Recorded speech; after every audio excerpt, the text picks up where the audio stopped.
परदेसियों के शहर इस्लामाबाद से भी लोग आबाई इलाकों की जानिब रवाना हो रहे हैं, जिनको बस टर्मिनल्स पर शदीद मुश्किलात का सामना है। कहीं जगह नहीं मिलने का मसला है तो कहीं ओवर चार्जिंग पर तकरार जारी है। इसी हवाले से मजीद भी जानेंगे नुमाइंदा वक्त न्यूज़ अनवर अब्बास से। अनवर, बताइएगा, इस वक्त शहरी इस्लामाबाद से दूसरे शहरों के लिए रवाना हो रहे हैं, किन मुश्किलात का सामना है, क्या कहते हैं शहरी? जी इरफाना, इस्लामाबाद और रावलपिंडी के शहरी जो हैं जो ईद नज़दीक आ रही है वो दूसरे शहरों को रवाना हो रहे हैं, ताहम उन्हें इनमें काफ़ी मसाइल का सामना है। रावलपिंडी और इस्लामाबाद के संगम पर फैज़ाबाद का इलाका वाक़या है, यहाँ पर बहुत सारे बस अड्डे हैं। इसके अलावा पीर वदाई पे भी काफ़ी ज़्यादा बस अड्डे मौजूद हैं जहाँ से लोग मुख्तलिफ़ शहरों के लिए रवाना हो रहे हैं। अभी तक ये देखा गया है कि कल तक ये था, सूरत हाल ये थी कि गर्मी की वजह से और रोज़े की वजह से लोगों को काफ़ी मुश्किलात का सामना था। ताहम आज जो है गर्मी की सूरत हाल काफ़ी बेहतर है। आज सुबह से मतलब जो है अबर आलूद है, बादल मौजूद हैं, जिसकी वजह से यहाँ से अपने शहरों को रवाना होने वालों को थोड़ी सी आसानी है वो मैसर है। यहाँ पर यह भी देखा गया है कि ईद के नज़दीक आने के साथ साथ बसों की बुकिंग जो है उसमें काफ़ी ज़्यादा इजाफा हो चुका है और अब अक्सर लोगों को, मुसाफिरों को जो कि अपने अपने गाँव में, अपने अपने शहरों में जाने के ख्वाहिशमंद हैं, उनको सीटें मैसर नहीं हैं, यहाँ पर सीटें नहीं दी जा रही।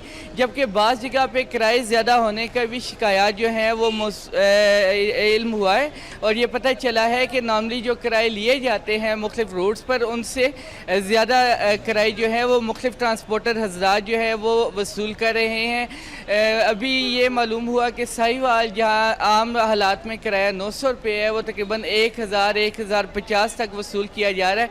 इसी तरह दीगर जो इलाके हैं वहाँ पर भी, लंबे रूट के, वहाँ पर भी किरायों का मसला है। ये बताइएगा कि ओवर चार्जिंग के जैसे कि मसाइल हैं, शहरियों से ज्यादा किराया वसूल किया जा रहा है, तो इस हवाले से इंतजामिया हरकत में आई है? इस तरह के कोई नोटिस लिए हैं या फिर जुर्माना आयद किया गया है इन बसों के जो इंतजामिया है उसको?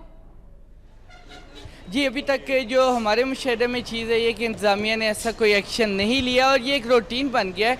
हर ईद पे ये चीज़ जो है ये इसका सामना होता है, इस शिकायत का सामना होता है मुसाफिरों को, और अभी तक इंतज़ामिया ने इस वाले से कोई ऐसा हल तलब इकदाम नहीं लिया। यहाँ पे सिक्योरिटी की भी काफ़ी नाक़िस सूरत हाल है और मुसाफिर शिकायत कर रहे हैं कि टिकट लेते हुए उनकी अक्सर औकात जो हैं जेब तराश, उनको उनकी नकदी से, उनके अशिया से, उनकी जो मुख्तलिफ कीमती अशिया हैं उनसे महरूम कर देते हैं, जिसकी वजह से उनको परेशानी का सामना है।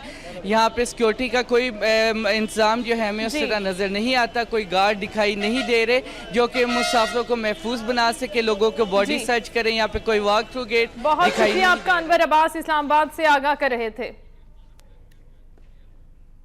नाज़रीन, मुल्तान की बात करेंगे। मुल्तान में ईद मनाने के लिए परदेसियों की आबाई इलाकों को वापसी जारी है। ट्रांसपोर्टर्स भी बाकायदा मनसूबाबंदी के तहत आवाम की जेबों पर हाथ साफ कर रहे हैं। एजाज तरीन के वहां से सूरत हाल जानेंगे।